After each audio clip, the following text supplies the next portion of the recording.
মা যখন জিজ্ঞাসা করে দুপুরে কি রান্না করবো, এই মানা দুপুরে কি রান্না করবো রে? আজকে দুপুরে কি রান্না করবে?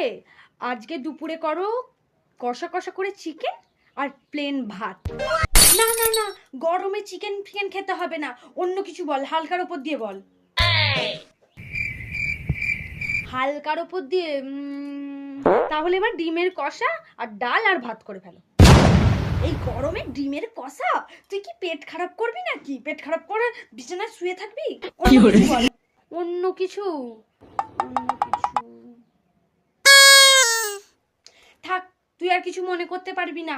আমি ডাল আলু ভাতে করে রেখেছি, তুই সেটাই খাবি। আয়, তুমি যেহেতু করেই রেখেছো ডাল আলু ভাতে, তাহলে আমাকে আবার জিজ্ঞেস করতে এসেছো কেন? তাও তোকে জিজ্ঞেস করে দেখলাম, তুই কি বলিস। भगवान क्या दिनों में